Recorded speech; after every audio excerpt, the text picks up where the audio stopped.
Welcome to Inside Study Abroad. I'm Brooke Roberts, and today I'm talking to John Christian. He's the president and CEO of CAPA International Education, and he's been working in the field for over 20 years, I believe. He's seen it all. He's worked as a foreign student advisor. He's been on site as a resident director in China, and of course, he's the leader of a prominent program provider that's been around for a really long time. So we're excited to learn a lot about CAPA. And today we're going to hear about John's advice on getting a job in the field, because a lot of people who come to my site, that's really what they want to know. How can I get a job and study abroad? And of course, CAPA recently made a very generous donation to John's alma mater, SUNY Oswego. So I want to hear a lot about that because I think it's badass. All right, cool. Thanks, John, for being with us. Hey, glad to be here, Brooke. Thanks. Yeah, no problem. So I guess as I start all of my interviews, I want to first talk about what is your study abroad story? Tell us about your first time studying abroad. Well, kind of like the field, I fell into it. I never really aspired to study abroad, and a good friend of mine, Dan Canistra, who went to SUNY Oswego with me, left campus for a semester. I actually thought he failed out. And he showed up again. And I said, Dan, where have you been? And I shouldn't say this, but this is the early 80s. So it was in the campus bar. Mm-hmm. I was having a Budweiser. And he said, I've been studying in London. And I actually said, wow, you can do that? And a week later, went to the study abroad office, which I didn't even know we had a study abroad office back then. Filled out my application and somehow got accepted. And then the kind of journey began there, really. Okay. And study abroaders out there wanting to be in the field or in it, you'll know when I tell you that 1985, a 16-week program, all-inclusive at $3,800, where they can range from 16 to 25 now. Right. Believe it or not, back then wasn't even accessible to me. I came from upstate New York. Mom and dad had 7 kids. Nobody had had a passport before, so learning abroad was really a kind of out there thing, mm-hmm. which made me want to do it more. Yeah. And so my parents and I had a garage sale, and it's true, sold furniture to kind of raise the money, and in January 1986, I got on my very first airplane ride from Albany, New York to Troy, New York, to New York City, right. And then on my international flight to London, thinking, what the hell am I doing? I love that story. There. I love that because I always have a place in my heart for people who come from sort of the country. I came from the country too, so I'm always like, how did you get there? Because we all have our random stories about how we did it. I only got to go abroad because my grandfather ran into my car with the combine and the insurance money paid for it. So it's all these really? Random. That's a good one. Yeah. So I love it. That's a great story. So tell us a little bit more about how you got started in the field specifically, because, as I said in the intro, a lot of people, I get emails every day from people saying, Brooke, here's everything about me. How do I get a job? And on paper, they look great. So what advice would you give? I'm sure you've been in lots of hiring situations. What do you look for? What's that something special, that X factor that you want in applicants? That's a really good question. It's also really hard for me to answer. My own story was built on persistence. Mm-hmm. And, actually, after I studied abroad in London, I decided that I wanted to do it again. I couldn't afford to do it again, so I thought, all right, maybe I could help the study abroad office. Mm-hmm. So I actually wrote the Director of International Education a letter from a beach in Cape Cod where I was waitering, ripped it out of the notebook, posted it with the fringe and all, and I don't think that would work nowadays, so yeah. I don't actually recommend that. But followed up with phone calls and just kind of showed my enthusiasm to actually contribute. Mm-hmm. And I think part of it is really enthusiasm, but nowadays, it's not just that. It's kind of your intellectual interest as well as your skill set. Mm-hmm. So I really recommend, if you're coming into this field, that you start reading about it. You engage at the conference level if you can afford it. If you can't, get into all the online things. Mm-hmm. If you have something to say, blog or write an article about it, mm-hmm. because people like to be with people in this field that are thinking. Mm-hmm. And it's not that they always haven't been like that, but nowadays I think that we're trying to get more creative about the kinds of programs that we build. the accessibility to these programs with, issues of economy and unaccessibility for underrepresented groups. And these agenda items, if you can speak about them and create ideas to solve them, people are going to want to work with you. I think go ahead. I think, good old-fashioned networking. What I think you can't do, and I hate to say this, but as an employer, just because you studied abroad doesn't mean you're qualified or should even work in learning abroad. I think we've moved beyond that, and that's the good news. Yeah. Because the good news is there's a profession out there that's polished and ready to build people and to cultivate, better study abroad programs. So I think just doing a study abroad program is not enough. Yeah, I completely agree.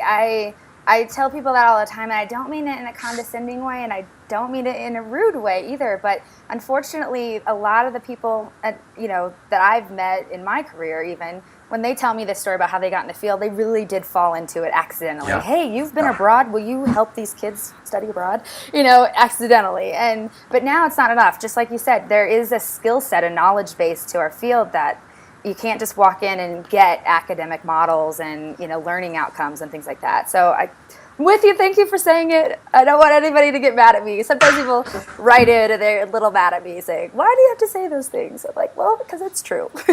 Well, it is true. I mean, you've got the forum. I don't know how many years old it is now. I should know that. That's an example. You should know how old the Forum on Education Abroad is. But more importantly, in my professional opinion, they really put the expectations of the standards for best practice on everyone's agenda. And it was not in reaction to anything in particular, but since then we've had governors and other governmental authorities starting to say, well, what do these study abroad people do? How do they fund it? Where is federal, state aid going? And knowing all these issues is how you get in this field now. So if you haven't been to the Forum website, for example, I'll link to it. And haven't looked at the standards for best practice, you're behind. I don't mean to be a jerk. I hope you see it as advice, because reading this stuff and understanding the thoughtful, almost required levels and standards that the field is asking for is important. I agree. Okay, let's talk about the recent donation CAPA made to SUNY Oswego. Tell us what inspired it, how does it work, who benefits, tell us all the details. Okay, well, when I worked at SUNY Oswego, actually when I studied abroad in London, I'll try to keep this brief, Brooke. I'm a storyteller, I love to tell, express myself through stories. I met a guy named Dr. Jose Perez. And he's the guy that accepted me into the London program. He took a bit of a chance on me too, because I had no experience. My GPA was just on the cusp, all that stuff. And he's the guy I wrote the letter to. So he's also the guy that wrote me back and said, yeah, come and intern in my office, which I did. I then became a foreign student advisor under him, and he took another chance on me because I wasn't really qualified for that. But what did I do? I read everything about foreign student advising. I went to the regional conferences, called student advisors and said, help me. And make sure I knew everything about F&J visas, which is how it worked back then. And I did an okay job. And as a reward, when he asked me what I wanted to do, because then they had to hire the real foreign student advisor, they were letting me go. I told him I wanted to live in China. So he arranged for me to apply for this scholarship, which I got, which was a 2-year scholarship to Beijing, where I studied for a couple of years. Why am I telling you all this about myself? It's because SUNY Oswego and this guy, Dr. Jose Ramon Perez, the then director of study abroad, who's one of the frontier people in this field, are really what helped me become what I am today. And it sounds funny when someone says that, but I actually really feel genuinely grateful that I get to do what I do, and that's serve our institutions and students. This isn't a line. If anybody who knows me knows that I really am. I have DNA for this stuff, and luckily, somebody like Dr. Perez took a chance on me. SUNY Oswego gave me the opportunities to do this, and like you said, kid from upstate New York, first person with passport, Oswego, small mid-New York college, medium size, I guess I should say. Well, they were thoughtful enough to create these global opportunities. And, you wouldn't necessarily think Oswego is going to send people all over the planet, but they did, and they did it in an accessible way. And that's one of probably my biggest speeches, is we've got to keep these programs accessible. These costs are just going through the roof. And as it happens, so many people are going to get left behind. And it happens at a time when this whole world is more globally thinking, interconnected, and the demands to understand and appreciate, not just tolerate diversity, mean you need access to these programs. And I am grateful. So my organization, I'm delighted to say, has been successful, has remained committed to these accessibility factors, and in the end, we had some capital reserves, and I wanted to give back to SUNY Oswego. So we've donated $200,000. It's earmarked over 3 years, 50% of it towards institutional development, so that faculty and administration actually get to participate in learning abroad, use theory and practice to internationalize their curriculum. And this was important because I didn't want to leave out the people that work there. You know, they're often left behind. You know, people learning abroad often don't get to go abroad. Yeah. And, you know, not that everybody can and has to and all that stuff, but it's got to be a part of it at some point. It's got to be in the strategic plan. So that's why we did that. The second part for me was very personal, in that I named the scholarship after Dr. Perez. We had a big launch at SUNY Oswego. These scholarships are full fee. So it's all your tuition, all your fees to learn abroad. Oswego threw in the airfare, so it includes the airfare, and our programs actually include spending money. So really, if you don't have the money to go and you apply for the scholarship, you can go. Yeah. Wow. If you're a SUNY Oswego student. Now you're going to get thousands of applicants just to SUNY Oswego.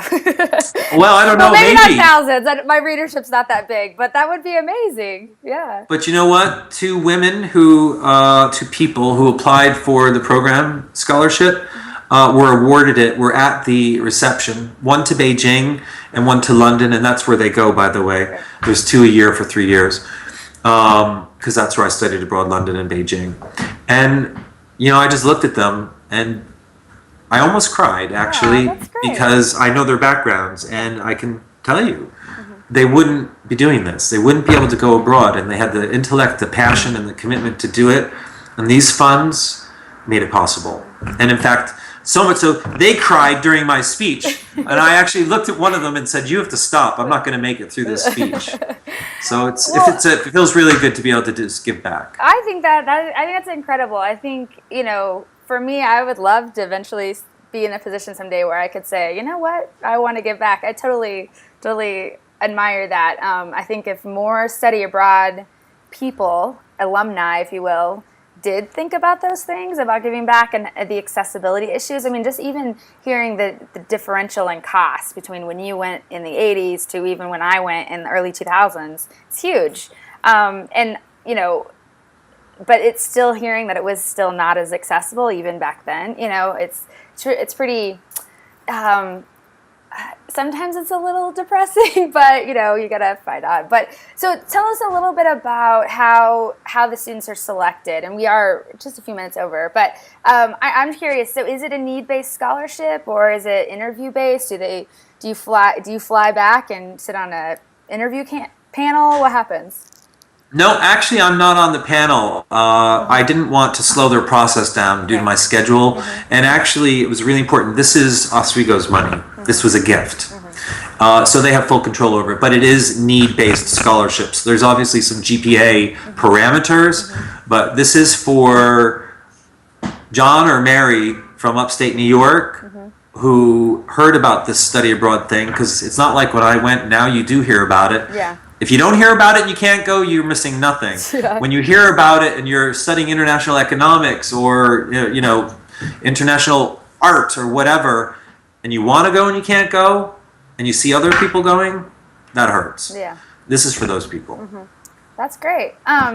So, okay, I have so many other questions, but we're going to skip to the last question. I always ask everybody.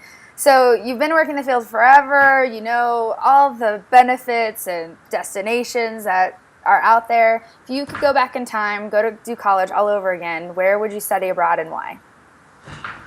That's a tough question. I don't think I would do it any differently. Yeah? No. I studied in London, and I was a very inexperienced, naive guy. So London actually was perfect for me. And it set the stage for me to go to Beijing for a year and a half and learn Chinese. And I was there for the Tiananmen massacre. Lots of things happened. That's another story. Wow. And those two experiences kind of shaped some of my views and put me where I am today. So I actually wouldn't change it. I think it's great. Perfect. Okay, well, that's all the time we have. I'll be linking up to CAPA and John, his LinkedIn profile, his Twitter account.